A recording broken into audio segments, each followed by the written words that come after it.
పరిశుద్ధుడైనటువంటి మా ప్రియ పరలోకపు తండ్రి, జీవం గల నాయన, మహిమ గల దేవ, మీ ప్రియ కుమారుడు, మా ప్రభు ప్రియ రక్షకుడు యేసుక్రీస్తు ప్రభు వారి అతి శ్రేష్టమైన నామంలో అర్హత లేని మేము సిలువ బలియాగమును నెమరు వేసుకొనుచు, సిలువ సింహాసనం యొద్ద నుండి మీ వైపు చూస్తూ ఈనాటి ఈ మాటల కొరకు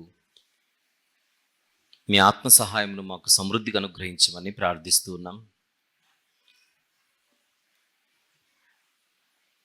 వినబో వాటిని నిర్లక్ష్యంగా కాకుండా భయముతో, భక్తితో, బాధ్యతగా మేము నేర్చుకున్నట్టుకు సహాయం చేయమని, మమ్మల్ని ఆశీర్వదించమని యేసు ప్రభు వారి పరిశుద్ధమైన నామములోనే ప్రార్థన మనవులు మీకే సమర్పించుచున్నాము తండ్రి. ఆమెన్. ప్రియులారా,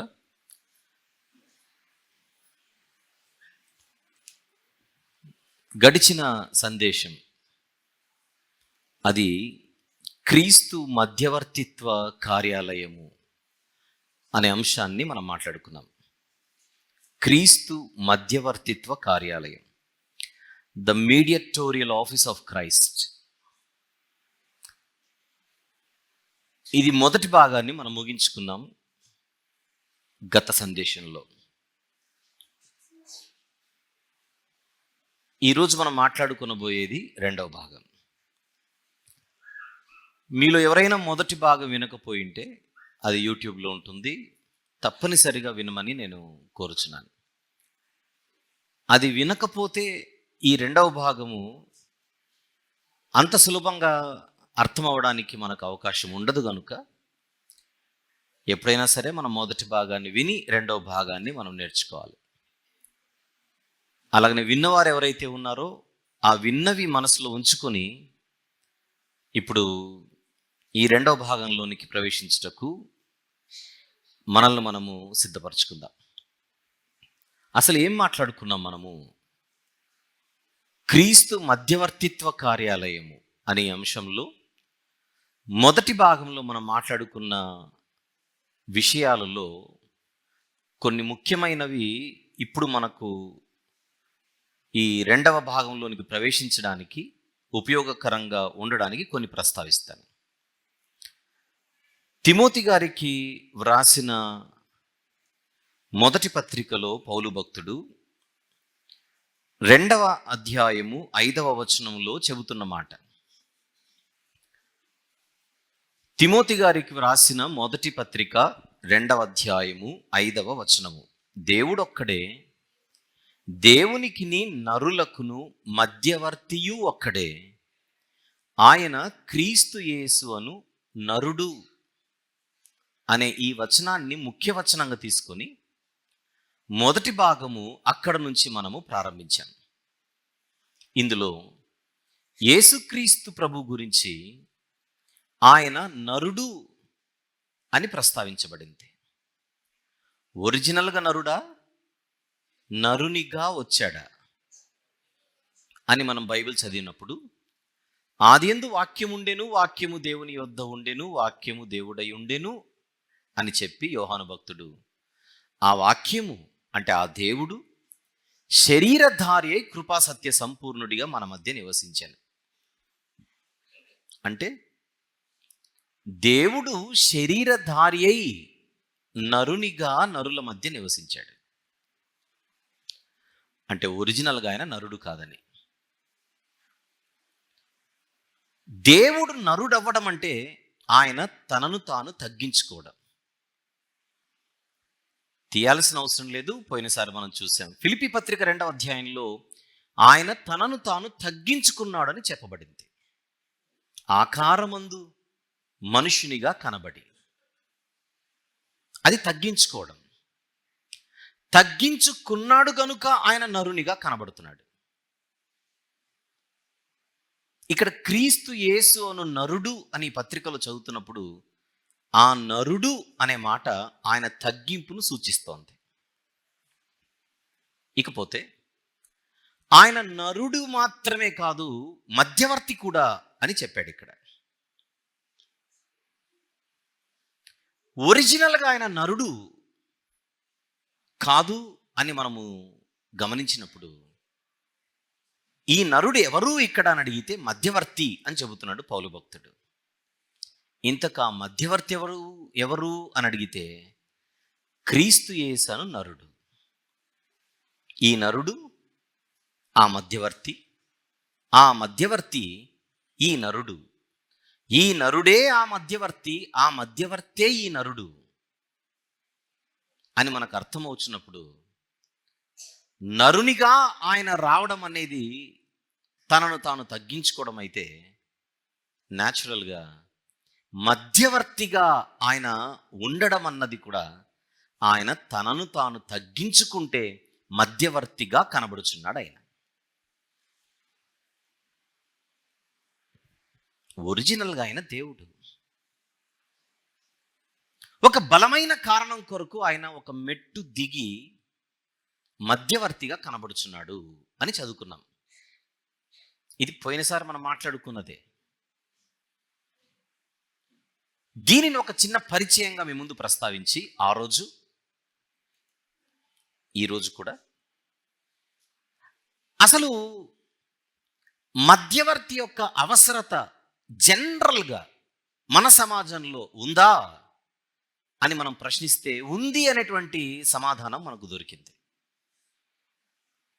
అందువలన క్రీస్తు మధ్యవర్తిత్వ కార్యాలయము అనేటువంటి ఈ ముఖ్య అంశమును మనము 7 భాగాలుగా విభజించి మాట్లాడుకుందామని నేను పిలుపునిచ్చాను.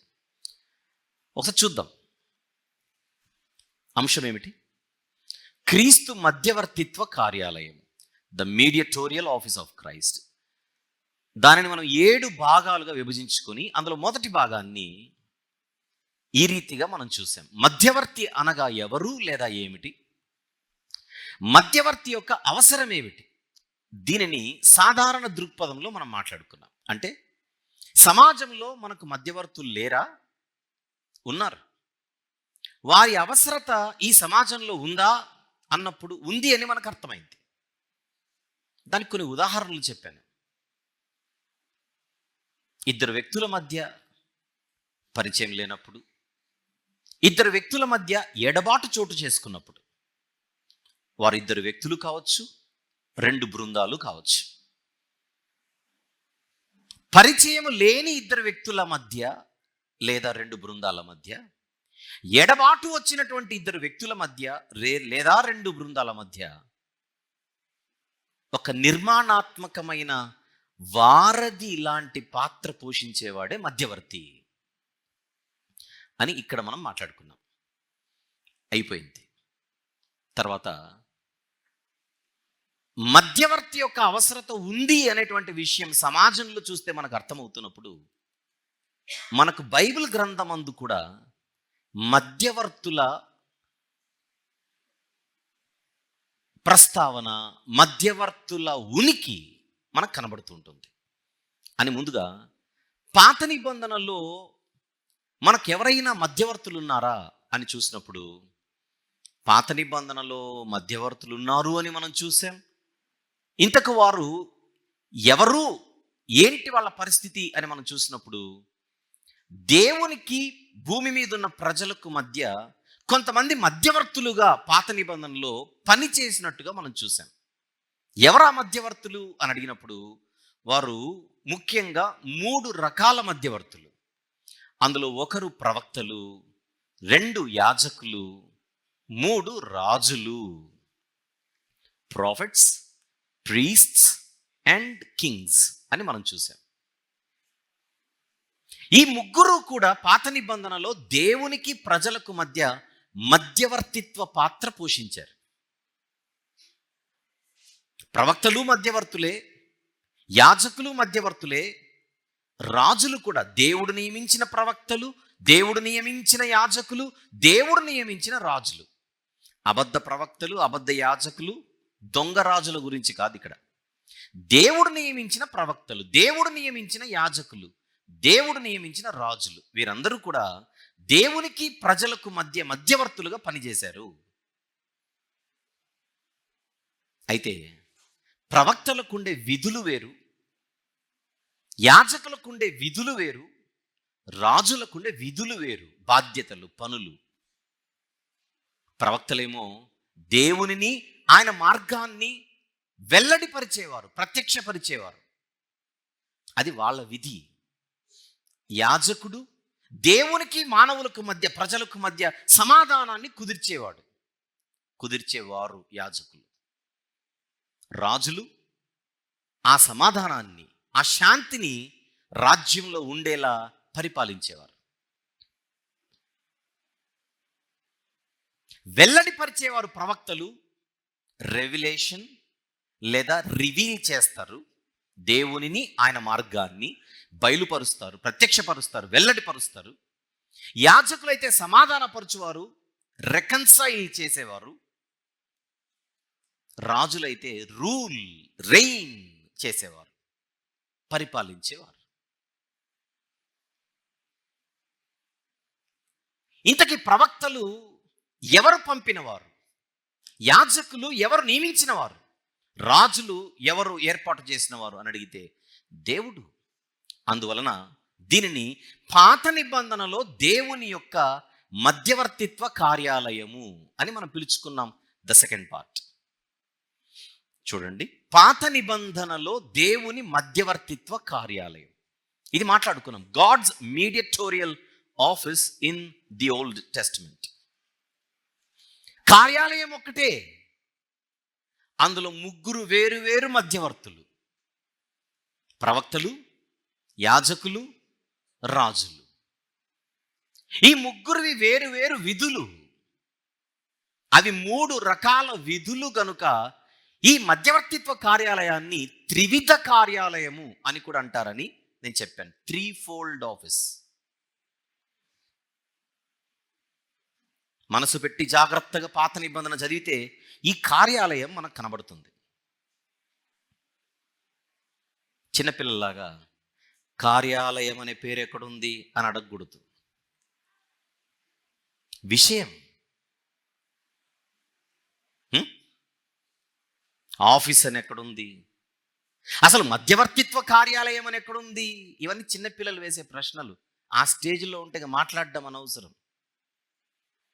నేను అడుగుతాను, బైబిల్ అనే పదం బైబిల్లో ఎక్కడుంది చూపించి తర్వాత మాట్లాడదాం ఇదంతా. అందువల్ల బాధ్యతగా దేవుని వాక్యాన్ని ప్రేమిస్తూ నేర్చుకునే మనసు ఉంటే ఖచ్చితంగా అన్ని విషయాలు అర్థమవుతాయి. ఇప్పుడు మీ అందరికి అర్థం కావట్లా? పాత నిబంధనలో ప్రవక్తలు, పాత నిబంధనలో యాజకులు, పాత నిబంధనలో రాజులు.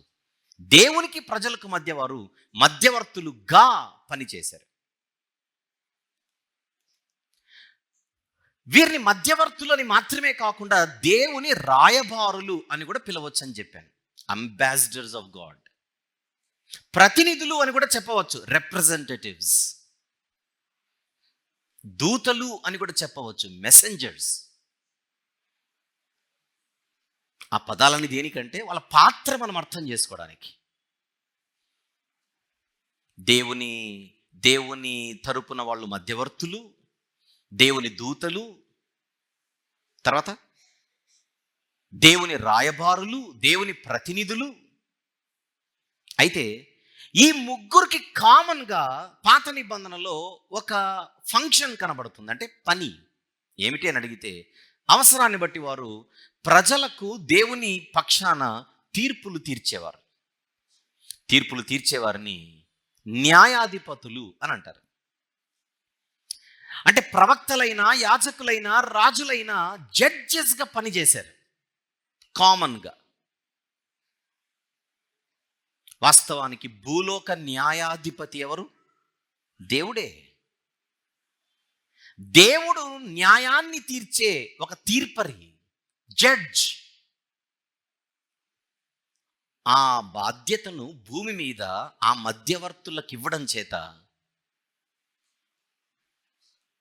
బైబిల్ కొన్ని సందర్భాలలో వారిని న్యాయాధిపతులు అనే ఉద్దేశములో, ఆ అర్థములో, ఆ భావములో వీరిని దైవములు అని పిలిచింది. దానికి నేను రెఫరెన్సెస్ ఇచ్చాను మొదటి భాగంలో. మళ్ళీ ఇప్పుడు అక్కడికి వెళ్తే మళ్ళీ బయటికి రాలేమని గుర్తు చేస్తున్నాను అంతే. న్యాయాధిపతులు, నిర్గమాకాండం మనం చదివితే న్యాయాధిపతులు 21వ అధ్యాయం 6వ వచనం, 22వ అధ్యాయము 9వ వచనం, అదే 22వ అధ్యాయంలో 28వ వచనం, ఈ వచనాలన్నిట్లో కూడా మనకు న్యాయాధిపతులు దైవములుగా పిలువబడుతుంటారు. అటు ఫుట్ నోట్లో కూడా మీరు గమనిస్తే చూద్దామంటే ఒకసారి వేగంగా చూసేద్దాం. నిర్గమాకాండం అంటే ఆదికాండం పక్కనే ఉంటుంది కదా, త్వరగా చూసేద్దాం. నిర్గమాకాండం 21వ అధ్యాయము 6వ వచనంలో, అలాగే 22వ అధ్యాయము 9వ వచనంలో, అదే 22వ అధ్యాయము 28వ వచనంలో వచనాలు చెప్పాను కనుక ఒకసారి మీరు చూసుకోవచ్చు. న్యాయాధిపతులు దైవములుగా, దేవుడు అనే పేరుతో వాళ్ళు పిలువబడుతున్నారు. అదే నిర్గమకాండము 4:16లోను, అదే నిర్గమకాండం 7వ అధ్యాయం 1వ వచనంలో కూడా ఒక మనిషి అధికారము ఇవ్వబడినటువంటి వ్యక్తిగా, ఒక మనిషి అధికారం ఇవ్వబడినటువంటి వ్యక్తిగా, తీర్పు తీర్చే అధికారం ఇవ్వబడిన వ్యక్తిగా దేవుడు అనే భావంతో పిలువబడుతున్నాడు. అంతేకాని సృష్టికర్త అనేటువంటి దేవునిని తీసుకుని ఇక్కడ న్యాయాధిపతులు అనేటువంటి వారు దైవములుగా పిలువబడితే వీళ్ళిద్దరు సమానం అనేటువంటి ఆలోచనతో మనం చూడకూడదు. అది మన అజ్ఞానం అవుతుంది. ఇది మీకు అర్థమైతే 82వ కీర్తనలో వీళ్ళ ప్రస్తావన కనబడుతుంది. లాస్ట్ టైం మనం అక్కడతోనే మనం ముగించాం. వెళ్దాం 82వ కీర్తన.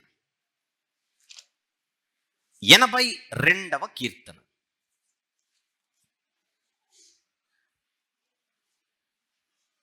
అందులో మొదటి వచనము, దేవుని సమాజములో దేవుడు నిలిచి ఉన్నాడు, దైవముల మధ్య ఆయన తీర్పు తీర్చుచున్నాడు అన్న ఈ వచనంలో దైవములు అని కనబడుతోంది. ఎవరా దైవములు అని అన్నప్పుడు ఇందాక నిర్గమాకాండంలో మనం చూసిన న్యాయాధిపతులే ఇక్కడ దైవములుగా ప్రస్తావించబడుతున్నారు. దేవుని సమాజములో దేవుడు నిలిచి ఉన్నాడు, దైవముల మధ్య ఆయన తీర్పు తీర్చుచున్నాడు. ఇంతకా తీర్పు ఎవరికి తీర్చుచున్నాడు? పోయినసారి చెప్పానుగా, ఆ దైవాలకే. ఎందుకు దైవాలకు తీర్పు తీర్చుచున్నాడు? ఈ దైవాలకు, వీళ్ళు మంచి దైవాలు కాదు, దారి తప్పిన దైవాలు. ఆ కింద ఉందిగా, ఎంతకాలము మీరు అన్యాయంగా తీర్పు తీర్చుదురు. తీర్పు తీర్చేవారెవరు? న్యాయాధిపతులు. న్యాయముగా తీర్పు తీర్చవలసినటువంటి వారు అన్యాయముగా తీర్పు తీరుస్తున్నారు గనుక ఈ న్యాయాధిపతులు లేదా దైవములు వారికి తీర్పు తీరుస్తున్నాడు. మొదటి వచనంలో దేవుడు అనే పదం ఉంది, మొదటి వచనంలో దైవములు అనే పదం కూడా ఉంది. ఆ దేవుడు ఈ దైవములు ఒకటేనా అని అడుగుతున్నాను. నో, ఆ దేవుడు సృష్టికర్త, ఆ దేవుడు అనంతుడు, ఆ దేవుడు నిత్యుడు, ఆ దేవుడు సృష్టికి అతీతుడు. ఈ దైవములు సృజింపబడిన వారు, అధికారం ఇవ్వబడినటువంటి వారు.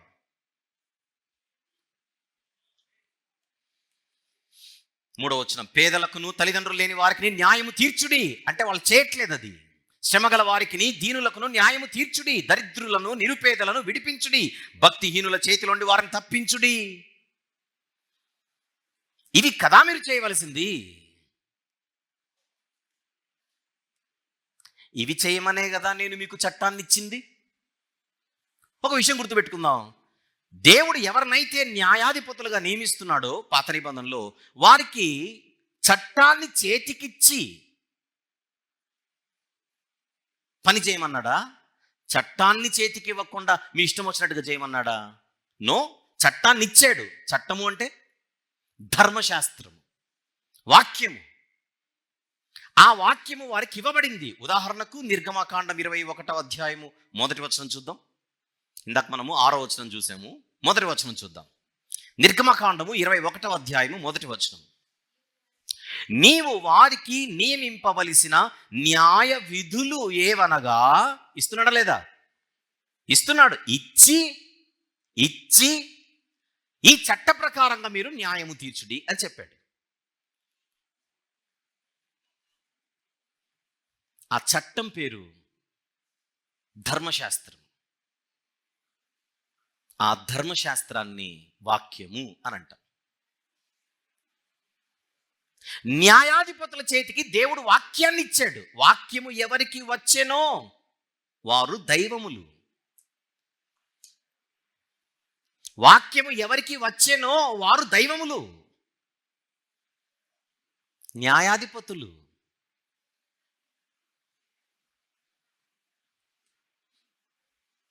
మన మధ్య న్యాయస్థానాలు ఉన్నాయి మన సమాజంలో.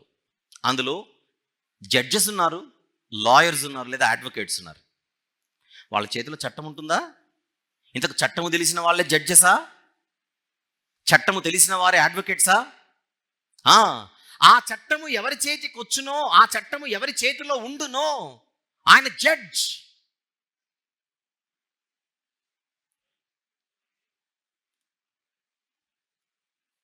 వీళ్ళనే ఎందుకు న్యాయాధిపతులు అంటున్నాడు? వీరినే ఎందుకు న్యాయాధిపతులనే ఉద్దేశంతో దైవములను ఎందుకు అంటున్నాడు? వీళ్ళకు దేవుడు చట్టాన్ని ఇచ్చాడు కనుక, బాధ్యతనిచ్చాడు. చూసారుగా నిర్గమకాండం 21 మొదటి వచనంలో, నీవు వారికి నియమించవలసిన న్యాయ విధులివి.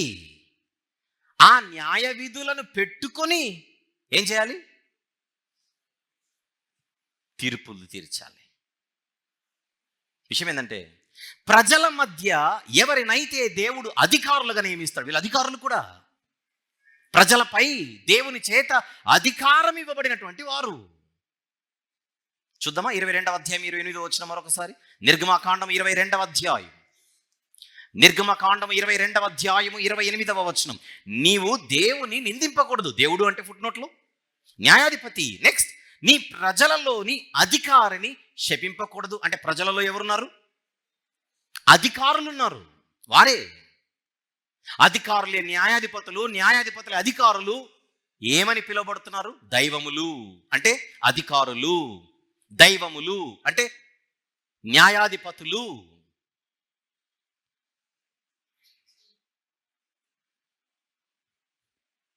రైట్.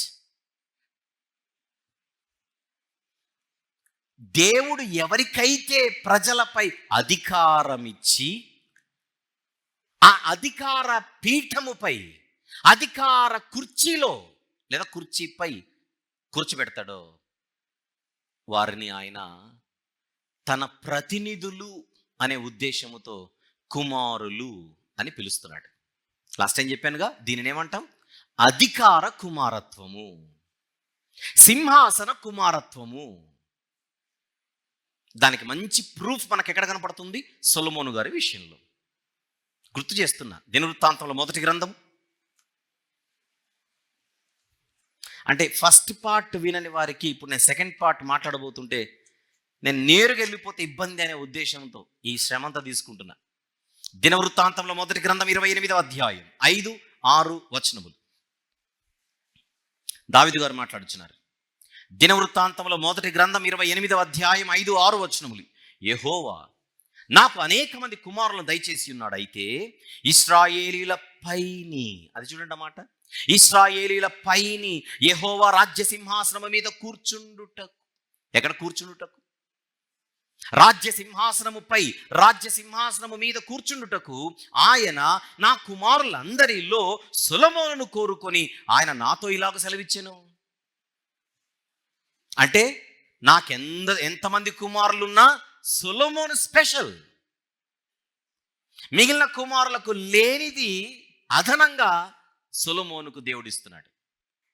ఇప్పుడు దావీదు కుమారులు దేవుని కుమారులు కాదు, దేవుడిస్తేనే కదా గర్భఫలం ఆయనకు బహుమానంగా వచ్చింది.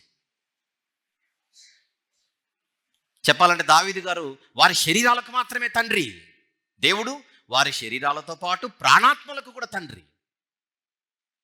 దావీదు గారి కుమారులు దేవునికి కుమారులు కాదని కాదు, వారిని దేవుడే ఇచ్చాడు కనుక, దేవుడే పుట్టించాడు కనుక దావీదు గారికి ఉన్న కుమారులందరూ దేవుని కుమారులే.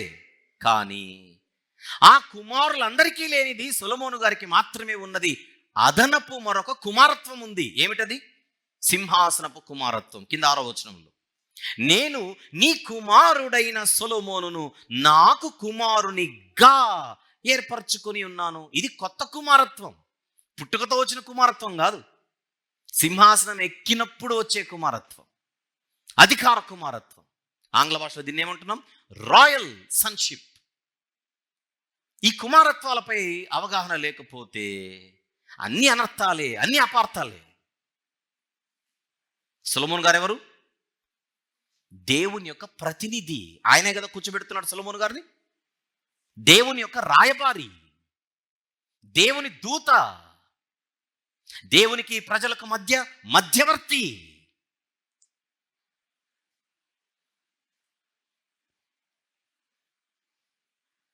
మధ్యవర్తిగా దేవుని చేత నియమించబడుతున్నాడు. ఆ ప్రజలపై అధికారం ఇవ్వబడుతున్నాడు.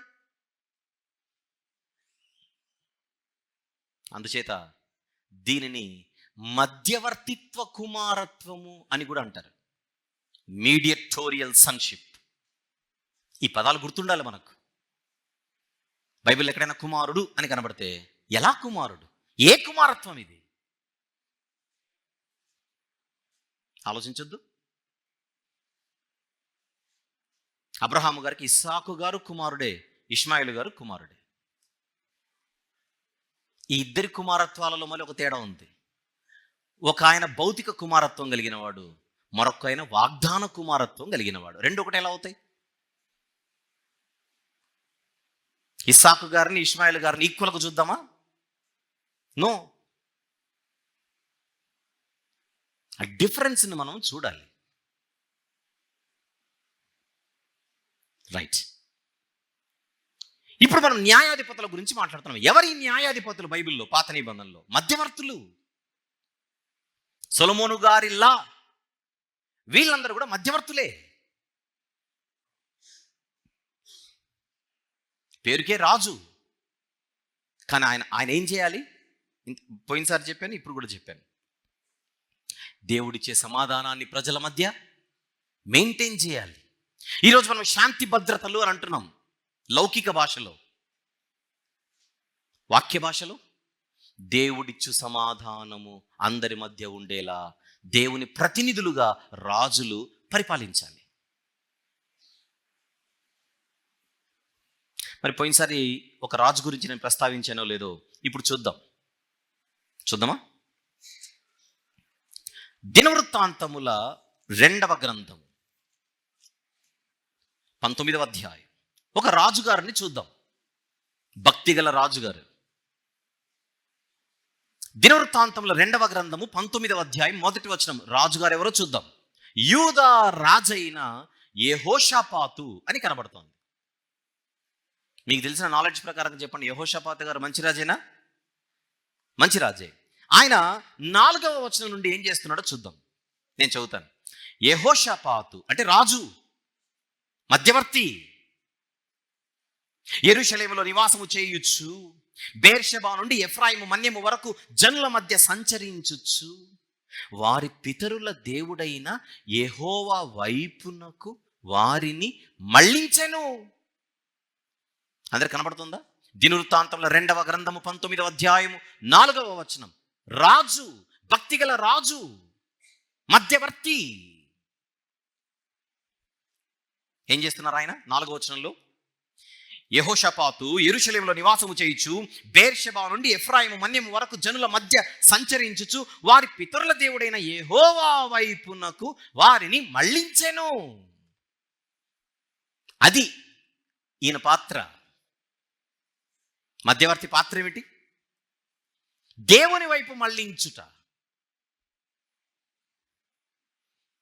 జనుల మధ్య సంచరించుచు, వారి పితరుల దేవుడైన యెహోవా వైపునకు వారిని మళ్ళించానంటే జనులకు ఈయన ఏదో చెప్పాడు.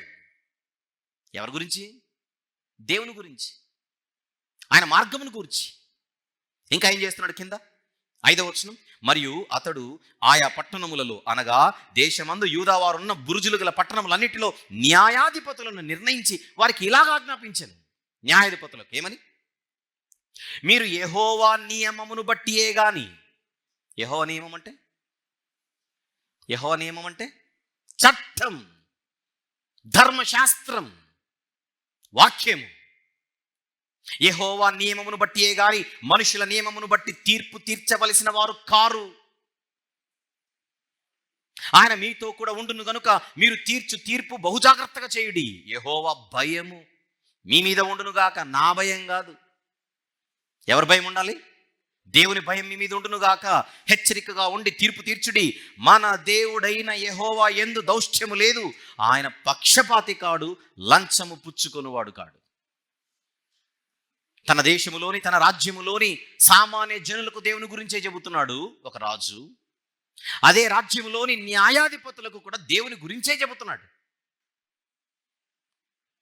మధ్యవర్తి గనుక తన రాజ్యంలో దేవుడిచ్చే సమాధానము నిరంతరము ఉండాలనేటువంటి ఆలోచనతో ఒక మంచి పాత్ర పోషిస్తున్నటువంటి ఒక రాజుగారిని మనం చూస్తున్నాం. రాజు అంటే అధికారం కలిగిన వాడు. ఇప్పుడు నేను అడుగుతున్నాను, చెప్పండి, యెహోషాపాతు గారు దేవునికి కుమారుడా కాదా? కుమారుడే. ఎలా? పుట్టించినందుకు ఒకటి కుమారుడు, రెండు దేవుడి ఇచ్చిన అధికారముతో రాజ్యాన్ని ఏలుచున్నాడు గనుక ఈయనకు రాయల్ సన్షిప్ అనేది కూడా ఒకటి ఎక్స్ట్రా ఉంది. రాజరికపు కుమారత్వం, అధికార కుమారత్వం. ఇదంతా మనసులో పెట్టుకొని 82వ కీర్తనకు వద్దాం. మళ్ళీ 82వ కీర్తన. ఇప్పుడు 82వ కీర్తనల్లో దేవుడు ఎవరితో మాట్లాడుచున్నాడు? న్యాయాధిపతులు అనే దైవములతో. కాకపోతే వాళ్ళకి లెఫ్ట్ అండ్ రైట్ ఇస్తున్నాడు. ఎందుకు? వీళ్ళు దారి తప్పిన దైవాలు గనుక, అంటే దారి తప్పిన న్యాయాధిపతులు గనుక. 6వ వచనం చూద్దాం. మీరు దైవములనియు, అంటే న్యాయాధిపతులనియు. నెక్స్ట్, మీరందరూ సర్వోన్నతుని కుమారులని నేనే సెలవిచ్చి ఉన్నాను. కనబడుతుందిగా, మీరందరూ సర్వోన్నతుని కుమారులు. చెప్పండి, ఇక ఏ కుమారులు? ఏ కుమారత్వం కలిగిన వారు? అధికార కుమారత్వం కలిగిన వారు. ఇంకా మధ్యవర్తిత్వ కుమారత్వం. అది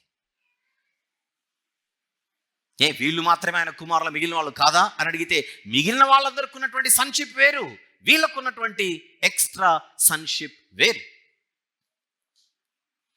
చూద్దాం మళ్ళీ 6వ వచనం.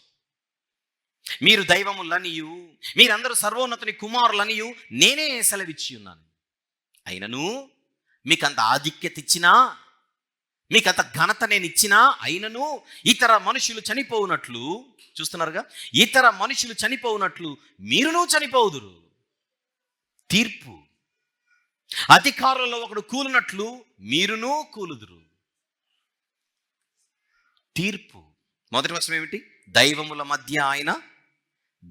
మధ్య ఆయన తీర్పు తీర్చుచున్నాడు.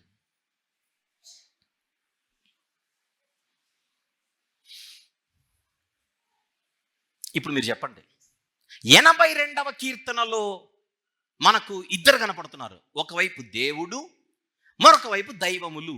జాగ్రత్తగా విందాం. ఇప్పుడు ఒకవైపు దేవుడు, మరొక వైపు దైవములు. నేను అడుగుతున్నాను, ఆ దేవుడు, ఈ దైవములు ఇద్దరు సమానమా? చెప్పండి.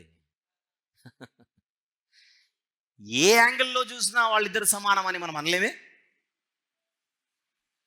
పైపెచ్చు దారి తప్పిన దైవాలు వీళ్ళు.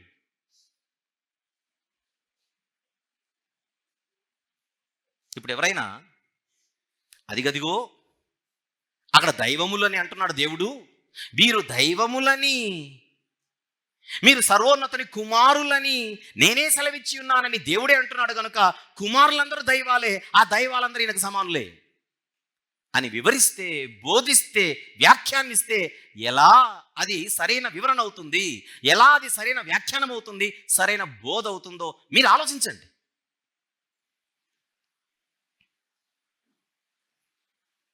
సందర్భాలు వద్దా? ఆ కీర్తన ఎందుకు వ్రాయబడిందో, ఆ కీర్తన యొక్క నేపథ్యం ఏమిటో, ఆ కీర్తనలో ప్రస్తావించబడుతున్నటువంటి సందర్భం ఏమిటో ఇవన్నీ వద్దా? మీరందరూ సర్వోన్నతుని కుమారులు. ఎందుకన్నాడు ఆ మాట? ఎందుకన్నాడు ఆ మాట? అసలు కుమారులు అంటే అక్కడ ఉద్దేశం ఏమిటి? ఒక ప్రశ్న అడుగుతున్నాను, చెప్పండి. మీరు సర్వోన్నతుని కుమారులు అని నేనే సెలవిచ్చి ఉన్నాను అని అన్నాడు. దాని అర్థం వీళ్ళందరూ ఒకప్పుడు దేవునిలో ఉండి దేవునిలో భాగమై ఉండి దేవుని నుండి విభజింపబడి బయటికి వచ్చారు గనుక వారు కుమారులు అనేది ఉద్దేశం ఇక్కడ. లేకపోతే ప్రజలపై దేవుడు వారికి అధికారాన్ని ఇచ్చి అధికార సింహాసనంపై, కుర్చీపై, పీఠముపై, బాధ్యతపై కూర్చోబెట్టాడు గనుక వారికి దక్కిన అధికార కుమారత్వమా? ఏం కుమారత్వం అది? ఏ సన్షిప్ అది?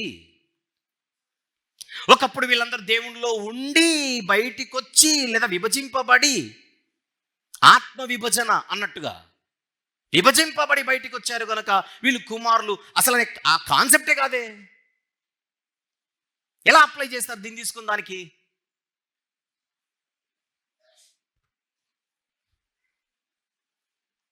గమనించాలి, ఖచ్చితంగా గమనించాలి. రైట్. ఇప్పుడు ఈ 82వ కీర్తన యేసుక్రీస్తు ప్రభు వారి పరిచర్యలో ఒక చోట ఆయన కోట్ చేస్తారు. ఒక సందర్భములో తనను ప్రశ్నించే వారిని ఆయన తిరిగి ప్రశ్నించే క్రమములో ఈ 6వ వచనాన్ని ఆయన కోట్ చేయడం జరుగుతుంది. అదేమిటో చూద్దాం. యోహాను సువార్త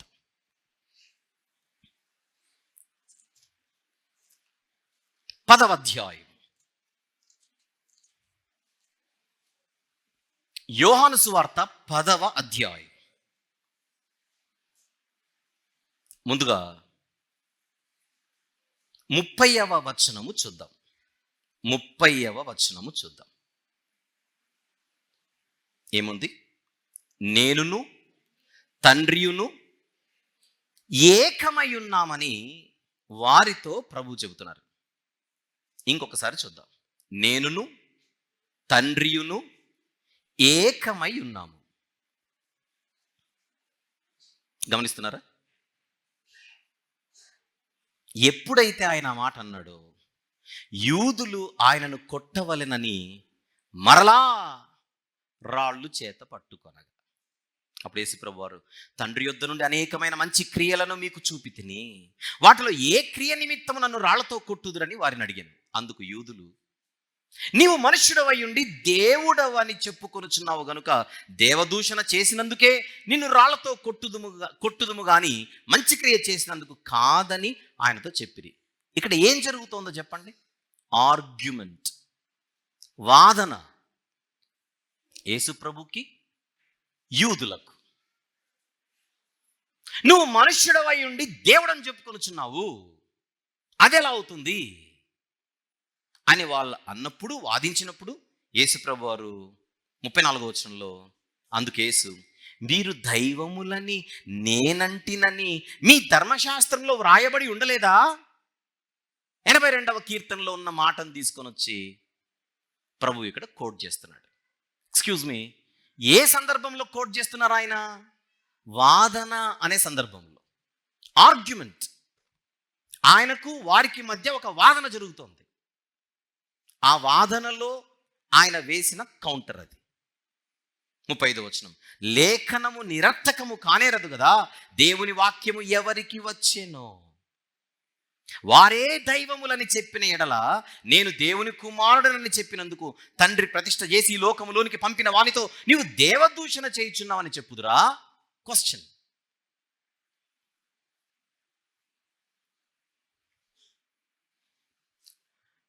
అంటే కొంతమంది దీన్ని తీసుకొని యేసుక్రీస్తు అనేటువంటి ఆయన కూడా 82వ కీర్తనలో న్యాయాధిపతులు ఎలాగైతే దైవాలుగా పిలువబడ్డారో ఆ కోవకు చెందిన దేవుడే ఈయన. న్యాయాధిపతి అనే కోవకు చెందిన దైవమే ఆయన. ఎందుకంటే ఆయనే అన్నాడుగా, నువ్వు మనుష్యుడవై ఉండి దేవుడని ఎలా చెప్పుకుంటావు అని వారు అడిగితే ఆయన వెంటనే ఏం కోట్ చేశాడు? 82వ కీర్తనలో ఉన్నది కోట్ చేసి, మరి కీర్తనలో ఉంది కదా, మీరు దైవములని నేను అంటినని మీ ధర్మశాస్త్రంలో వ్రాయబడి ఉండలేదా? లేఖనం నిరర్థకము కానేరదు కదా. దేవుని వాక్యము ఎవరికి వచ్చెనో వారే దైవములని చెప్పిన ఎడలా నేను దేవుని కుమారుడనని చెప్పినందుకు నన్ను దేవదూషణ చేస్తున్నాను ఎలా అంటారు మీరు? ఇది మనం చదివేటప్పుడు కొంచెం నిజమే కదా, మరి ఈయన కూడా న్యాయాధిపతి జడ్జ్ అనే కోవకు చెందిన దైవమేమో. ఆ సందర్భంలో ఆయన కోట్ చేసింది కూడా అదే. అసలు వాదన దేని గురించి? నువ్వు దేవుడు ఎలా అవుతావు, అది వాదన. దానికి ఆయన ఆన్సర్ ఏమిటి, లేదా ఆన్సర్లో క్వశ్చన్ ఏమిటి? 82వ కీర్తన కోట్ చేశాడు. అంటే ఆయనే తన నోటితో తాను నేను కూడా దైవమే, కాకపోతే ఫలానా కోవకు చెందిన దైవాన్ని అని చెబుతున్నట్టుగా ఉన్నప్పుడు యేసు దేవుడే, కాకపోతే న్యాయాధిపతి అనే దేవుడు, అధికారి అనే దేవుడు, రాయబారి అనే దేవుడు, మధ్యవర్తి అనేటువంటి దేవుడు ఆ కేటగిరీకి లేదా ఆ క్యాడర్కి చెందిన వాడే కానీ తండ్రి అయిన దేవునితో సమానుడు కాదు అనే ఒక బోధ మనం వినొచ్చు, లేదా వినబోతున్నాం కూడా. అంటే ఈ సమాజంలో నా ఉద్దేశం. మీకేమనిపిస్తుంది? వాళ్ళ సంగతి తర్వాత కానీ మీకేమనిపిస్తుంది? ఏమైనా డౌట్ వస్తుంది ఎవరికైనా? ఏమో యేసు ప్రభు కూడా ఒక న్యాయాధిపతి, అధికారి, రాయబారి, దూత అనే క్యాడర్కి చెందిన దేవుడేమో అని అనిపిస్తుంది ఎవరికైనా? విషయం ఏంటంటే, ఈ విషయం మనకు అర్థం కావాలంటే ముందుగా ఈ ఆర్గ్యుమెంట్ మనకు అర్థం కావాలి. ఇది చాలా ఇంపార్టెంట్ పాయింట్. యేసుక్రీస్తు ప్రభు ఆ కీర్తనను కోట్ చేసినప్పుడు ఆయన కూడా వాళ్ళలాంటి వాడే అనే ముగింపుకి ఎవరు రాకుండా ముందుగా ఆ ఆర్గ్యుమెంట్ని అర్థం చేసుకోవడానికి ప్రయత్నం చేయాలి.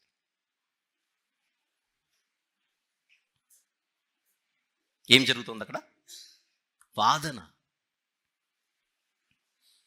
ఈ వాదనకు ఒక పేరుంది. హీబ్రూ భాషలో దీనిని కల్ వాహ్కోమేర్ అని అంటారు. ఈ వాదనను హీబ్రూ భాషలో కల్ వాహ్కోమేర్ వాదన అని అంటారు. చూద్దాం, చూపించి చూడండి. అక్కడ దాన్ని పలకాల్సిన ఉచ్చారణ నేను తెలుగులో ఇస్తున్నాను. ఈ వాదనను ఏమనాలి? కల్ వాహ్కోమేర్ వాదన అనాలి. గుర్తుపెట్టుకోండి అది. దీని అర్థం ఏమిటో నెక్స్ట్ స్లైడ్లో చూద్దాం. చూపించి. ఇది ఒక హీబ్రూ పదం. కల్ వాహ్కోమేర్ అనేది హీబ్రూ పదం. దాని మీనింగ్ ఏంటంటే from the lesser to the greater, లేదా హౌ మచ్ మోర్ అని. తెలుగులో అయితే చిన్న దాని నుండి గొప్పదానికి, లేదా ఎంత ఎక్కువ అని మీనింగ్. ఒక ఎగ్జాంపుల్ చెప్తాను. వేసవి కాలంలోనే ఇంత చలి ఉంటే ఇంకా చలికాలంలో ఎంత ఉంటుందో. ఇప్పుడు ఒక పోలిక చెప్పాను చూడండి. వేసవి కాలంలోనే ఇంత చలి ఉంటే ఈ ప్రాంతంలో ఏదో కొత్త ఏరియాకి వెళ్ళాం అనుకోండి, ఒక కొత్త ప్రాంతానికి వెళ్ళాం, అది వేసవి కాలం వెళ్ళాం, వణికిపోతున్నాం చలికి. అసలు వేసవి కాలంలో చలి ఏంటి ఇక్కడ? అప్పుడు మనలో పుట్టే ప్రశ్న ఏమిటి? వేసవి కాలంలోనే ఇంత చలి ఉంటే చలికాలంలో ఎంత ఉంటుందో. మీరు చెప్పండి, సౌత్ ఇండియాలో చలి ఎక్కువ ఉంటుందా, నార్త్ ఇండియాలో చలి ఎక్కువ ఉంటుందా? జనరల్గా నార్త్ ఇండియాలో. ఇప్పుడు సౌత్ ఇండియాలో మనం గజగజ వణికిపోతున్నాం అనుకోండి. ఇప్పుడు స్టేట్మెంట్ చెప్పండి. సౌత్ ఇండియాలోనే ఇంత చలి ఉంటే నార్త్ ఇండియాలో ఎంత ఉంటుందో. ఫ్రమ్, చూపించు మళ్ళీ స్క్రీన్, చిన్నదాని నుండి గొప్పదానికి, from the lesser to the greater.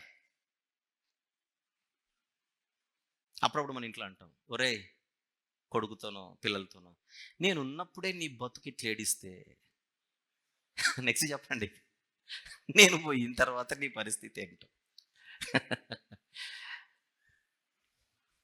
అలాంటి వచనం ఒకటి బైబిల్లో ఉంటుంది. ఇప్పుడు ఒక విషయం చెప్తాను. ఇప్పుడు ఈ పోలికలు ఉన్నాయే, ఈ వాదన ఉంది. నేను ఉన్నప్పుడే నీ బతుకు ఇట్లేడిస్తే, నేను లేకపోతే ఏంట్రా నీ పరిస్థితి?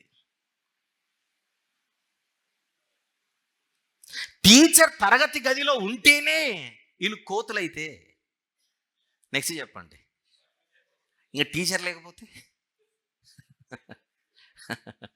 మృగాలు. అది ఇక చెప్పకూడదు, మీకు అర్థమైపోవాలి. పాత నిబంధన నుండి క్రొత్త నిబంధన వరకు ఈ ఆర్గ్యుమెంట్స్ ఉంటాయి బైబిల్లో. ఇది హీబ్రూ లిటరేచర్ స్టైల్. అది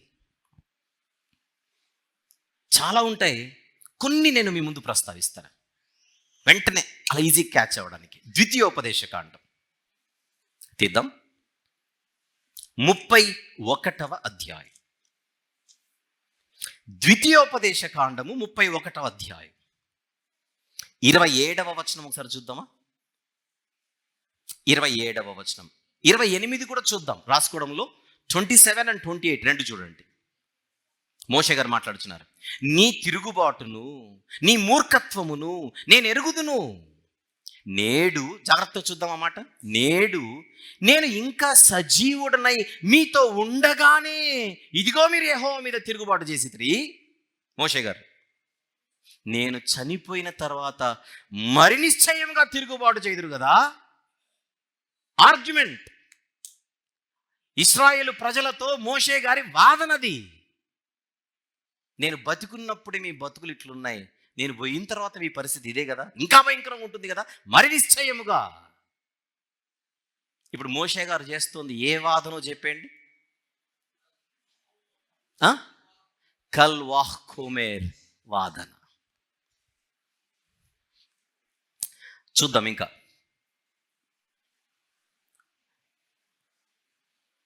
దావీదు గారిని సౌలు గారు తరుముతున్న రోజులది. సందర్భం సమూయేలు మొదటి గ్రంథం 23వ అధ్యాయం. సమూయేలు మొదటి గ్రంథం 23వ అధ్యాయం. మొదటి నుంచి చూద్దాం, విషయం అర్థమవుతుంది ప్రారంభం నుంచి. తర్వాత ఫిలిష్తీయులు కెయిలా మీద యుద్ధము చేసి కళ్ళముల మీద ధాన్యమును దోచుకొనుచున్నారని దావీదునకు వినపడెను. అంతట దావీదు, నేను వెళ్ళి ఈ ఫిలిష్తీయులను హతము చేయుదునా అని యెహోవా యుద్ధ విచారణ చేయగా, యెహోవా, నీవు వెళ్ళి ఫిలిష్తీయులను హతము చేసి కెయిలాను రక్షించుమని దావీదునకు సెలవిచ్చాను. ఇది పిక్చర్. అక్కడ విషయం ఏంటంటే, దావీదు గారికే పరిస్థితులు బాగాలేవు. ఈయన వెళ్ళి వేరే ఏరియాని ఇప్పుడు రక్షించాలి. దావీదు గారికి దేవునితో ఉన్న సాన్నిహిత్యము, ఆ దేవునితో ఉన్నటువంటి సహవాసాన్ని బట్టి ఈయన రెడీ అయిపోయాడు. ఇప్పుడు ప్రాబ్లం ఏంటంటే, ఈయన వెనకలున్న వాళ్ళకు వచ్చిన క్వశ్చన్ ఏంటంటే, అసలు మన దేశంలోనే మనం బతకడానికి కష్టంగా ఉంటే ఇప్పుడు ఎవరి మీదనో యుద్ధానికి వెళ్ళమంటున్నాడు, ఏంటి మన పరిస్థితి? కింద 3వ వచనం చూద్దాం. దావీదుతో కూడి ఉన్న జనులు, మేము ఇచ్చట యూదా దేశంలో ఉండినను మాకు భయముగా ఉన్నది, ఫిలిష్తీయుల సైన్యములకు ఎదురుగా కెయిలాకు మేము వచ్చిన ఎడల మరింత భయము కలుగును కదా. మీకు విషయం అర్థమవుతుందా? ఆర్గ్యుమెంట్ ఏమిటో. ఇప్పుడు దాని పేరు ఏంటో చెప్పండి. ఇక్కడే మన పరిస్థితి ఇలాగుంటే అక్కడ మన పరిస్థితి ఏంటి? సొంత దేశంలోనే భయము, ఇప్పుడు వాళ్ళకి ఎదురుగా వెళితే మరింత భయము కదా. దీని పేరేంటో చెప్పండి, వాదన పేరు. వాళ్ళు వాదిస్తున్నారా లేకపోతే అడుగుతున్నారు తర్వాత సంగతి. ఆ స్టేట్మెంట్ పేరేమిటి? What style is it? కల్వాహ్ ఖోమేర్ స్టేట్మెంట్. అది కల్వాహ్ ఖోమేర్ వాదనది.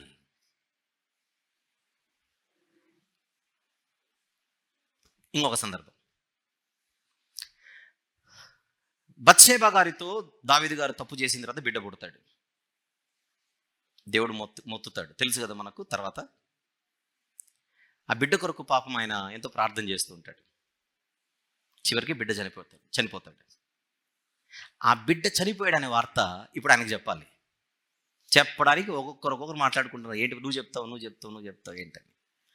వాళ్ళ సంభాషణలో వాళ్ళు ఏం మాట్లాడుకుంటున్నారో చూద్దాం. 2వ గ్రంథం సమూయేలు, 2వ గ్రంథం 12వ అధ్యాయం. సమూయేలు 2వ గ్రంథము 12వ అధ్యాయము 18వ వచనాన్ని చూద్దాం. 18. 7వ దినమున బిడ్డ చావగా, చూడండి ఏం జరిగిందో. బిడ్డ ప్రాణముతో ఉండగా మేము అతనితో మాట్లాడినప్పుడు అతడు మా మాటలు వినకయుండెను. 19. ఇప్పుడు బిడ్డ చనిపోయేనని మనం అతనితో చెప్పిన ఎడల తనకు తాను హాని చేసుకునేమో అనుకుని దావీదు సేవకులు బిడ్డ చనిపోయేనన్న సంగతి అతనితో చెప్ప వెరచిరి. వాళ్ళ సంభాషణలో ఏం జరుగుతుంది? బతికున్నప్పుడే ఆయనను మనము ఓదార్చలేకపోయాము, చనిపోయాడన్న తర్వాత ఎలా దీన్ని ఆయనకు కన్వే చేయాలి? ఇక్కడ కూడా మనకి ఏ సెన్స్ కనపడుతుంది? కల్ వాహ్కుమేర్. మీరు పట్టుకోగలుగుతున్నారా? బైబిల్లో ఈ స్టైల్, సాహిత్యంలో ఈ స్టైల్ని పట్టుకోగలుగుతున్నారా? పట్టుకోవాలి. సామెతల గ్రంథం ఇంకొకటి చూద్దాం. పాత నిబంధనలో ఉన్నటువంటి పరిస్థితి. సామెతల గ్రంథము 11వ అధ్యాయం. క్లూ ఇస్తున్నాను, తర్వాత ఇలాంటివి ఎన్నో మనకు కనబడుతూ ఉంటాయి. అందులో చివరి వచనం చూద్దాం, 31వ వచనం. సామెతల గ్రంథము 11వ అధ్యాయం 31వ వచనం. నీతిమంతులు భూమి మీద ప్రతిఫలము పొందుదురు. నెక్స్ట్, భక్తిహీనులను పాపులను మరి నిశ్చయముగా ప్రతిఫలము పొందుదురు కదా. అంటే నీతిమంతులనే దేవుడు వదలడు ఎక్కడైనా తప్పులు చేస్తే. అలాంటప్పుడు పాపులను వదులుతాడా? ఇప్పుడే దావీదు గారి గురించి మాట్లాడుకొని ఇక్కడికి వచ్చాం. దావీదు గారు మంచోడేనా? విశ్వాసేనా? భక్తిపరుడేనా?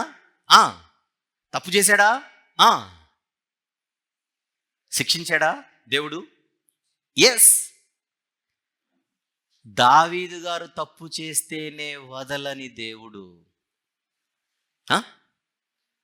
ఒక పాపి, ఒక భయంకరుడు తను తప్పు చేస్తే ఎలా వదులుతాడు? అది పాయింట్ ఇక్కడ. మోషే గారిని తీసుకోండి ఫర్ ఎగ్జాంపుల్. కనాన్లోనికి ప్రవేశం దొరికింది ఆయనకు? దొరకలా. మోషే గారికే తప్పలేదు, దేవుని దండన. చూడండి అక్కడ, నీతిమంతులు భూమి మీద ప్రతిఫలము పొందుదురు, భక్తిహీనులను పాపులను మరి నిశ్చయముగా ప్రతిఫలము పొందుదురు కదా. ఈ 31వ వచనం ఏంటో చెప్పండి? కల్ వాహ్కుమేర్ స్టేట్మెంట్, ఆర్గ్యుమెంట్. సందర్భం కాకపోయినా ఒక మాట చెప్తాను. నేను రక్షణ పొందేశాను, విశ్వాసిని, నేను ప్రభు వాడను, నేనేం చేసినా చెల్లుతుంది. ఈ వాక్యం అంటుంది, ఈ వచనం అయ్యే పని కాదు. ఎవరి లెక్కలు వాళ్ళకు ఉంటాయి. వాణ్ణి క్రియల చొప్పున ప్రతి వానికి జీతం ఇస్తాడు. జీతం అనగానే శాలరీ అనుకుంటారు. కొన్ని ఈ టైప్ కూడా ఉంటాయి. అంటే అందరి లెక్కలు దేవుడు ఖచ్చితంగా సెటిల్ చేస్తాడు, అందులో డౌట్ లేదు. ఎందుకంటే దేవుడు నీతిమంతుడు కనుక నీతిని కనుపరిచి తీరుస్తాడు. లోక చట్టాలకైనా మనము దొరకమేమో, కానీ తప్పు చేసి దేవుని కనుదృష్టికి దొరకకుండా మానం. ఎప్పుడు గుర్తుపెట్టుకోవాలి, మన విశ్వాసులం అయిండొచ్చుగాక, భక్తిపరులం అయిండొచ్చుగాక, మనం ఏదైనా తప్పు చేస్తే చచ్చిపోయే లోపు దానికి పనిష్మెంట్ ఇచ్చిన తర్వాతనే చంపుతాడు, ఊరికనే చంపడు. అంటే నరకం ఇస్తాడనట్లా. లెక్కలు సెటిల్ చేసిన తర్వాతనే గుండె చప్పుడు ఆగిపోతుంది. ఉదాహరణకు, నీ తల్లిదండ్రులను సన్మానించు అన్నాడు బైబిల్లో. మనం సన్మానించలేదనుకోండి, తర్వాత మనం తెలుసుకుంటాం, ఏదో అయ్యో మా అమ్మని సరిగ్గా చూసుకోలేకపోయినా, మా నాన్నని సరిగ్గా చూసుకోలేకపోయినా వస్తుంది. కానీ ఖచ్చితంగా మన కళ్ళు తెరిపించి తీరుస్తాడు దేవుడు. ఖచ్చితంగా కళ్ళు తెరిపించి తీరుతాడు. అరే, ఆ రోజు నేను మా అమ్మను సరిగ్గా చూసుకోనందుకే కదా ఈరోజు నాకు ఈ పరిస్థితి, మా నాన్నను సరిగ్గా చూసుకోనందుకే కదా నాకు ఈ పరిస్థితి. ఎగ్జాంపుల్ చెప్తున్నా. అంటే ఖచ్చితంగా మనకు ఆ రియలైజేషన్ వచ్చేలా చేస్తాడు దేవుడు. తాను ప్రేమించు వారిని గద్దించి తీరుతాడు. అది ఎప్పుడు గుర్తుపెట్టుకోవాలి. విశ్వాసులమే తొట్టిల్లుతూ ఉంటాం, విశ్వాసులమే కొన్ని సందర్భాలలో బలహీనులం అయిపోయి పొరపాట్లు చేస్తాం. మనకు తెలియదు, నేను అక్కడ తప్పు చేశాను, పొరపాటు చేశాను, మనకు తెలియదు. ఆయన చూపిస్తాడు. Once upon a time you did this. ఇంకొక ఎగ్జాంపుల్ చెప్పనా? ఎవరి దగ్గర ఒక 100 రూపాయలు తీసుకున్నాం, రేపే ఇస్తానని. రేపు బాయే, ఎల్లుండి బాయే, 6 నెలలు బాయే, సంవత్సరం వాయే, మనమే విశ్వాసులమే. ఆ 100 ఇచ్చినోడు కూడా అడగడానికి ఇప్పుడు ఆలోచిస్తాడు, ఇంకా అవసరమా, పోతే పోయింది, నిండా పోయినోడు సెల్ ఎందుకని. విషయం ఏంటంటే ఇచ్చినోడే మర్చిపోతాడు కొద్ది కాలానికి. ఆయన మరోడు 100కు ఒక 10,000 రూపాయలు ఫైన్ వేసి, ఎగ్జాంపుల్, ఇంకా ఎక్కువే, తక్కువేం కాదు, ఆ 100కు ఇంత శిక్ష మనకు పడి తీరుతుంది పోయేలోపు. మనకు అర్థం కాదు, నాకెందుకు ఈ సమస్య వచ్చింది అసలు. ఏమంటారు దాన్ని,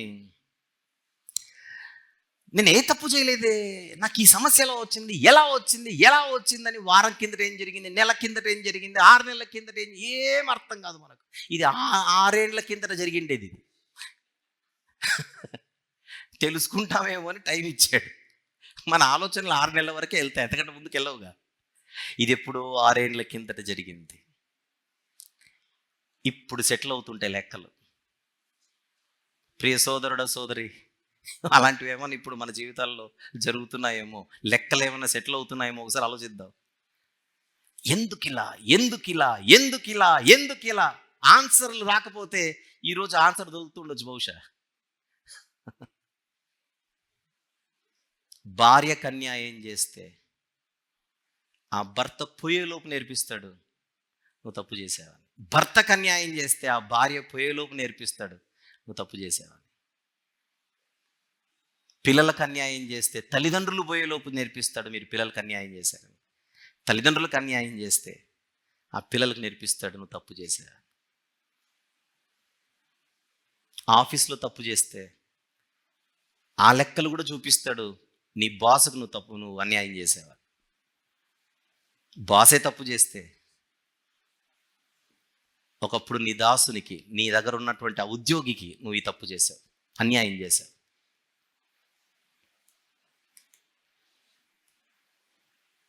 మనం ఉన్న స్థానిక సంఘానికి మనం అన్యాయం చేస్తే అది నేర్పిస్తాడు. ఎందుకనగా దేవుడు న్యాయవంతుడు గనుక ఆయన చెడును పొర్రపాటున కూడా సహించడు. ఖచ్చితంగా లెసన్ నేర్పించి తీరుతాడు, అందులో డౌటే లేదు. అబ్బే మనం ఇందులో ఏమోనండి నువ్వు చెప్తే నాకు అంత అనిపించట్లేదంటే అప్పుడు నన్ను కాదు మీరు అనుమానిస్తుంది, దేవుని న్యాయాన్ని మీరు అనుమానిస్తున్నారు, దేవుని నీతిని అనుమానిస్తున్నారు. ఆయన నీతిని, ఆయన న్యాయాన్ని అనుమానించడం అంటే ఆయన అవమానపరచడమే. దేవుని మీద మీకు నమ్మకం లేనప్పుడు అనుకోండి, ఏమని అంటాడు కానీ చేస్తాడా అని. ఇదంతా ఎందుకు వచ్చింది?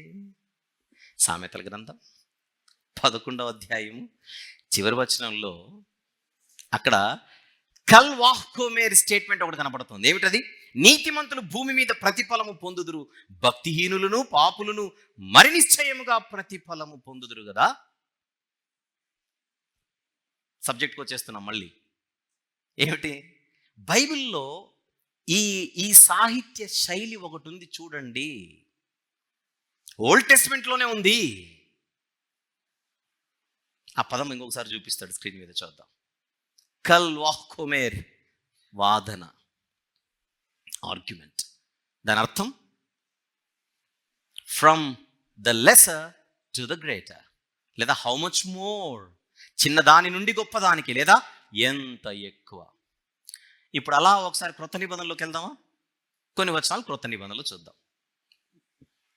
మనకు బాగా తెలిసిన కొండ మీద ప్రసంగం, మత్తయి సువార్త 6వ అధ్యాయం వెళ్దాం.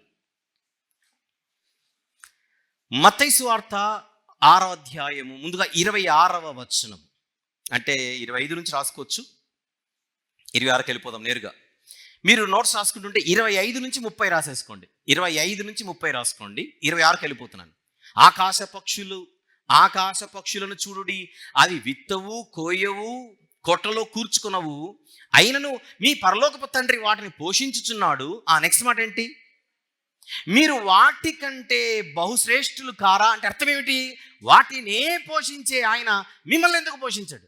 అది పాయింట్. అక్కడ అర్థమైందా పాయింట్? ఇక మీకు కల్వాహ్కోమేర్ ఆర్గ్యుమెంట్ కనపడుతుందా లేదా? కింద 30వ వచనం, నేడుండి రేపు పొయ్యిలో వేయబడు అడవి గడ్డిని దేవుడు ఇలాగూ అలంకరించిన ఎడల అల్ప విశ్వాసులారా మీకు మరి నిశ్చయంగా వస్త్రములు ధరింపజేయును కదా. క్యా హై? కల్ వాహ్కోమేర్ ఆర్గ్యుమెంట్. అది 7వ అధ్యాయం. అదే మత్తయి సువార్త 7వ అధ్యాయం 9, 10, 11 వచనములు చూద్దాం. 9-11. మీలో ఏ మనుష్యుడైనను తన కుమారుడు తన్ను రొట్టెను అడిగిన ఎడల వానికి రాతినిచ్చునా, చేపను అడిగిన ఎడల పామునిచ్చునా అని ఇప్పుడు మీరు చెడ్డవారయుండియు మీ పిల్లలకు మంచి ఈవులని నెరిగి ఉండగా పరలోకమందున్న మీ తండ్రి తనను అడుగు వారికి అంతకంటే ఎంతో నిశ్చయముగా మంచి ఈవులనిచ్చును కదా. ఇప్పుడు మనకి ఇది చాలా ఇంపార్టెంట్. యేసుప్రభు వారి క్రొత్త నిబంధనలో యేసుప్రభు వారి బోధనల్లో అక్కడక్కడ మనకు ఆర్గ్యుమెంట్స్ కనబడుతున్నాయి. ఆ ఆర్గ్యుమెంటేటివ్ టోన్, ఈ టోన్లో మనకేం కనపడుతోంది? మీలో ఏ మనుష్యుడైనను తన కుమారుడికి తన కుమారుడు తన రొట్టెను అడిగితే రాతినిస్తాడా, చేపను అడిగితే పామునిస్తాడా అని మీరు చెడ్డవారయుండి మీ పిల్లలకు మంచి ఈవులని ఎరిగి ఉండగా పరలోకమందున్న మీ తండ్రి తనను అడుగు వారికి అంతకంటే ఎంతో నిశ్చయంగా మంచి ఈవులని ఇచ్చును అనుంది కదా అనే కదా క్వశ్చన్. అక్కడ నేను అడుగుతున్నాను, ఒక మాట చెప్పండి. యేసుప్రభు వారు పరలోకపు తండ్రిని ఎవరితో పోలుస్తూ వాదిస్తున్నాడు లేదా చెబుతున్నాడు? భూమి మీద ఉన్న తల్లిదండ్రులతో, భూమి మీద ఉన్న మనుషులతో. ఇప్పుడు చెప్పండి, భూమి మీద ఉన్న మనుషులు ఈ పోలికను బట్టి భూమి మీద ఉన్నటువంటి తల్లిదండ్రులు లేదా మనుషులు పరలోకపు తండ్రితో సమానులా? కాదుగా. పోనీ పరలోకపు తండ్రి వీళ్ళతో సమానుడా? కాదుగా. అక్కడ ఆయన ఎందుకు చెప్పాడని అడిగితే, మీరే మీ పిల్లలకు మంచి చేయాలనుకుంటున్నప్పుడు ఆయన ఎందుకు చేయడు? కల్ వాహ్కోమేర్ ఆర్గ్యుమెంట్ అంటే చిన్నదాని నుండి గొప్పది. ఇది ఇప్పుడు నేను ఎక్కడైతే ముగించబోతున్నాను ఈ సందేశాన్ని, ఆ ముగింపు కోసం దీన్ని నేను హైలైట్ చేస్తున్నాను.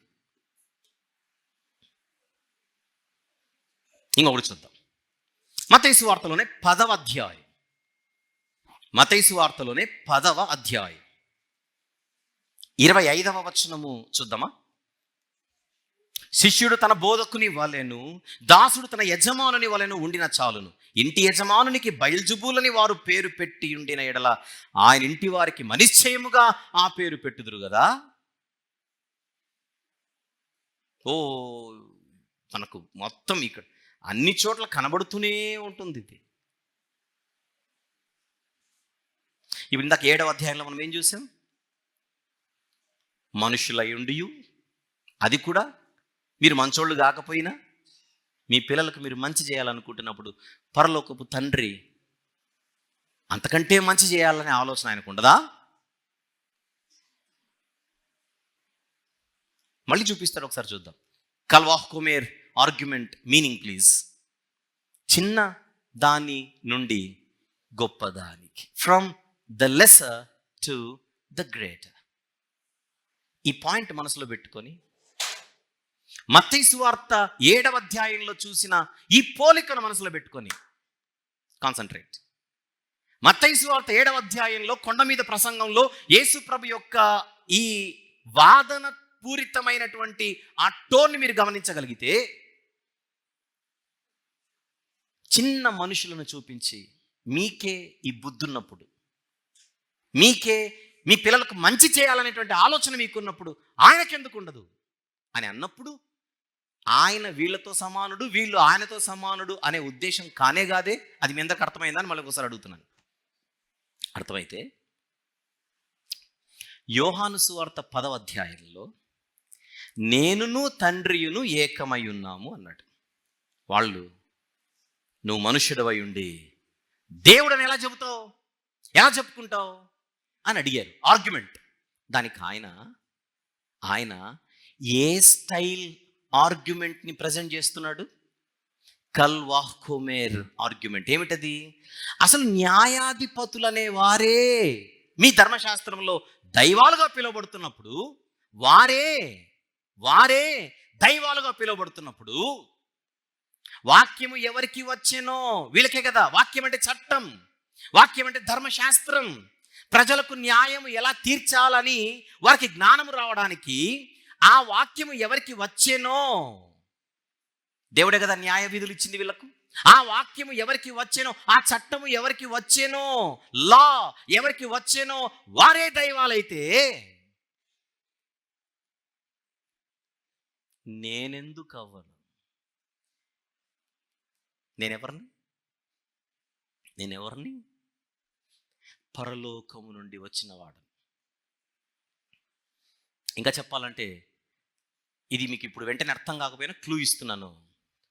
ఆయన నేను దేవుని కుమారుడు అని చెప్పుకున్నప్పుడు దేవుని కుమారుడు ఈజ్ ఈక్వల్ టు దేవుడు.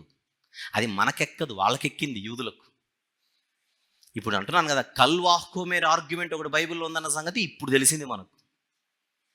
వాళ్ళకు రోజు అవే కదా, వాళ్ళు నోరెత్తితే నిలబెడుతున్నాడు ఆయన ఈ ఆర్గ్యుమెంట్సే. ఉదాహరణకు యోహాను సువార్త 5 చూద్దాం. అంటే వాళ్లకు తెలిసింది మనకు తెలియంది ఏంటో మీ ముందు ప్రస్తావించే ప్రయత్నం చేస్తున్నా. యోహాను సువార్త 5వ అధ్యాయం 18వ వచనము చూద్దాం. ఆయన విశ్రాంతి దినాచారము మీరుట మాత్రమే గాక దేవుడు తన సొంత తండ్రి అని చెప్పి తనను దేవునితో సమానునిగా చేసుకునేను కనుక ఇందు నిమిత్తమును యూదులు ఆయనను చంపవలెనని మరి ఎక్కువగా ప్రయత్నం చేసిరి అనే మాట మనకు చెబుతున్నది ఎవరు? పాఠకులుగా. మనం చదువుతున్నాం కదా, పాఠకులమైనటువంటి రీడర్స్, పాఠకులమైనటువంటి మనకు ఈ విషయాన్ని చెబుతున్నది ఎవరు? Writer. Who is the writer? ఈ పుస్తకాన్ని రాసిన రచయిత ఎవరు? అపోస్తలుడైన యోహాను గారు. ఎవరికి చెబుతున్నాడు? పాఠకులకు చెబుతున్నాడు. మనకు చదివే వారికి వ్రాసిన ఆయన చెబుతున్నాడు. ఏమని? దేవుడు తన సొంత తండ్రి అని చెప్పి తనను దేవునితో సమానునిగా ఆయన చేసుకున్నాడు గనుక నువ్వు అలా చేసుకున్నావు, నువ్వు అలా చేసుకుంటున్నావు అని పరిసయ్యులు కాదంటుంది, సద్దూకేయులు కాదంటుంది, శాస్త్రులు కాదంటుంది, యాజకులు కాదంటోంది, యూదులలోని పెద్దలు కాదంటోంది, ఆయన వ్యతిరేకులు కాదంటోంది. అపోస్తలుడైన యోహాను గారు పాఠకులకు ఇస్తున్న క్లారిటీ, ఆయన తన పరిచర్యలో తనను తాను దేవునితో సమానుడిగా ఆయన చేసుకుంటూ వచ్చాడు, చెప్పుకుంటూ వచ్చాడు అని రైటర్ గారు చెబుతున్నారు. ఎవరికి? చదివేవారికి. ఇప్పుడు చెప్పండి, దేవుడు నా సొంత తండ్రి అని యేసు చెబితే దట్ ఈజ్ ఈక్వల్ టు, చెప్పండి, దట్ ఈజ్ ఈక్వల్ టు దేవునితో సమానుడు అని. అది ఎదురు ఉన్న వాళ్ళందరికీ అర్థమైంది, మనకు అర్థం కావట్లా. నేనును తండ్రియును ఏకమై ఉన్నాం అనేసరికి రాళ్ళెత్తారు. నీతో ప్రాబ్లమే అది. మాకు నువ్వు మంచి క్రియలు చేసినందుకు కాదు ప్రాబ్లం మాకు. యేసు, నీతో మాకున్న ప్రాబ్లం ఏంటంటే నువ్వు మనుష్యుడు, అది చెప్పుకో.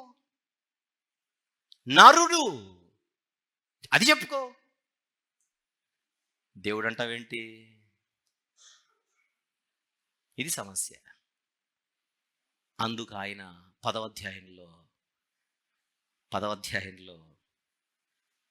దేవుని వాక్యము, చట్టము, ధర్మశాస్త్రము ఇవ్వబడిన న్యాయాధిపతులే 82వ కీర్తనలో దైవములైతే from the lesser to the greater. మీరు చెడ్డవారయుండి మీ పిల్లలకు మంచి చేయాలన్న కోరిక మీకుంటే మీ పరలోకపు తండ్రికి మరి నిశ్చయముగా మంచి చేయాలనే కోరిక ఉంటుంది కదా. ఇక్కడ కూడా వాళ్ళే దైవాలని పిలువబడుతుంటే చెప్పండి, ఇక మరి నిశ్చయముగా నేను కానా? ఎందుకంటే నేను దేవుని కుమారుడును. అంటే దేవుని కుమారుడు అంటే యోహాను సువార్త 5:18 ప్రకారంగా యోహాను సువార్త 5:18 మనకు చెబుతోంది ఎవరు? యోహాను సువార్త 5:18 ఆ మాట మనకు చెబుతున్నది ఎవరు? అపోస్తలుడైన యోహాను గారు. ఆయన ఇస్తున్న క్లారిటీ ఏమిటి? నేను దేవుని కుమారుడు అని ఆయన చెప్పుకుంటే అర్థం ఏమిటి? నేను దేవుడను.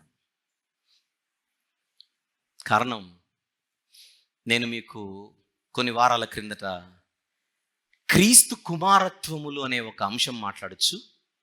ఆయనకు ఒక నిత్య కుమారత్వం అని ఒకటి ఉందని చెప్పాను. గుర్తుందా? దాని గురించి నేను ఫ్యూచర్లో మాట్లాడతానని కూడా చెప్పాను. యేసుక్రీస్తు ప్రభుకు ఒక కుమారత్వం ఉంది. అది ఇంకా మనం మాట్లాడుకోలేదు ఈ రోజు వరకు. దాని పేరు నిత్య కుమారత్వం. అది స్లైడ్ ఉంటే చూపిస్తాడు. నిత్య కుమారత్వం అనే పేరులోనే ఆ కుమారత్వానికి ఆది లేదు, ఆ కుమారత్వానికి అంతము లేదు. పుత్రత్వము. యేసుక్రీస్తు ప్రభుకుండే వివిధ పుత్రత్వాలలో ఒక పుత్రత్వం ఉంది. చూపించు. దాన్ని నిత్య పుత్రత్వము, ఇటర్నల్ సన్షిప్ ఉంది. ఎక్స్క్యూజ్ మీ, ఈయనకు నిత్య పుత్రత్వం ఉంటే ఆయనకు నిత్య పితృత్వం ఉంటుంది. అంతేనా? ఈయనకు నిత్య పుత్రత్వం ఉంటే ఆయనకు నిత్య పితృత్వం ఉంటుంది. Fatherhood, eternal fatherhood. అంటే ఆయన పితృత్వానికి ఆది లేదు, ఈయన పుత్రత్వానికి ఆది లేదు. ఆయన పితృత్వానికి అంతము లేదు, ఈయన పుత్రత్వానికి అంతము లేదు. వీళ్ళిద్దరూ సమానమే. మరి ఎలా ఆయన తండ్రి, ఎలా ఆయన కుమారుడు అనేది ఫ్యూచర్లో మనం మాట్లాడతాం. స్టెప్ బై స్టెప్ క్లూ అయితే అర్థమవుతుంది కదా. నేను దేవుని కుమారుడు, నేను దేవుని కుమారుడు, దేవుడు నా సొంత తండ్రి అని చెప్పుకుంటున్నప్పుడు అంతా వీళ్ళకి మ్యాటర్ అర్థమైపోతుంది. అంటే నువ్వు ఈక్వలా మనుష్యుడివి కదా. వస్తారు ఇప్పుడు యోహాను సువార్త 10లో 34వ వచనం. యోహాను సువార్త 10:34. అందుకు యేసు, మీరు దైవములని నేనంటినని మీ ధర్మశాస్త్రంలో వ్రాయబడి ఉండలేదా? లేఖనము నిరర్థకము కానేరదు కదా. దేవుని వాక్యము ఎవరికి వచ్చేనో వారే దైవములని చెప్పిన ఎడల, మీకు అర్థమవుతుంది ఇప్పుడు. కల్ వాహ్కోమేర్ ఆర్గ్యుమెంట్ అది. వాక్యము ఎవరికి వచ్చేనో వారే దైవములని చెప్పిన ఎడల నేను దేవుని కుమారుడనని చెప్పినందుకు. ఏమని చెప్పుకుంటున్నాడు ఆయన? నేను దేవుని కుమారుడు అనగానే వాళ్ళకి మ్యాటర్ అర్థమైపోతుంది. అంటే నువ్వు దేవుడు. అదే చెప్తున్నాడు యోహాను గారు.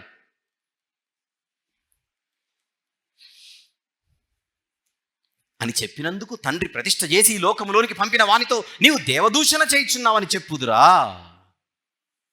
అది వాదన. ఫ్రమ్ ద లెసర్ చెప్పండి టు ద గ్రేటర్. ఎంతమందికి ఆర్గ్యుమెంట్ అర్థమైంది? వాదన అర్థమైన వాళ్ళు. వాదన అర్థమైతే వేదన ఉండదు. వేదన మీకు ఉందంటే మీకు వాదన అర్థం కాల. ఇప్పుడు ఏమిటి సదరు బోధక బృందానికి ఉండే బాధ ఏమిటి? వేదన ఏమిటి? దేవుడు కాదు. అది వేదన. ఎందుకో వేదన? మీకు అర్థం అవ్వలేదు, వాదన. వినండి ఒక్కసారైనా ఈ బోధన మనసు పెట్టి, తప్పులు పట్టుకోవడానికి కాదు. మరి కొంతమంది ఏమో దేవుడే న్యాయాధిపతి లాంటి దేవుడే అధికారము ఇవ్వబడిన దేవుడే చేయబడిన దేవుడు అనే ట్యాగ్ ఇవ్వబడిన దేవుడు. ఇప్పుడు మనతో వీళ్ళందరికీ బాధ ఏంటంటే సమానుడు అంటున్నాముగా, అది ఎలా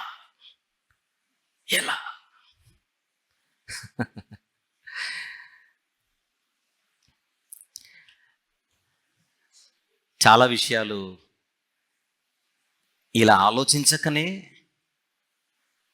భయంకరమైన అపార్థాలకు వీరు దారితీస్తున్నారు. అందుచేత దీపం ఉన్నప్పుడే ఇల్లు చక్కబెట్టుకుంటే బాగుంటుంది. బతికున్నప్పుడే ఆయన గొప్పతనం అర్థం చేసుకొని ఆయనకు రావలసిన మహిమను మనము చెల్లిస్తే ఈ బ్రతుకుకు ఒక అర్థం ఉంటుంది.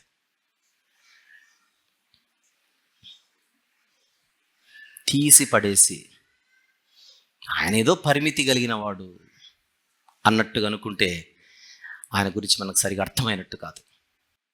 మనం మాట్లాడుకుంటున్న అంశము క్రీస్తు మధ్యవర్తిత్వ కార్యాలయం.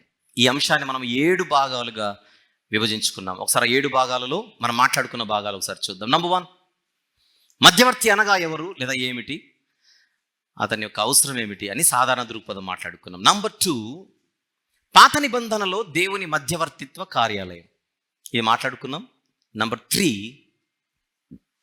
పాత నిబంధనలో మధ్యవర్తిత్వ కుమారత్వం, ఇది పోయినసారి మాట్లాడుకున్నాం, ఈరోజు కూడా గుర్తు చేశాను. మొదటి భాగంలో ఇవన్నీ పూర్తయ్యాయి. కానీ 82వ కీర్తనను మనము లాస్ట్ పార్ట్లో ఎక్కడైతే ముగించామో అక్కడి నుంచి కంటిన్యూ చేసి దాన్ని యేసుప్రభు వారు యోహాను సువార్త 10వ అధ్యాయంలో కోట్ చేయడం జరిగింది. ఆయన కోట్ చేయడంలో ఒక ఉద్దేశం ఇది అని అక్కడ ఒక ఆర్గ్యుమెంట్ ఉంది.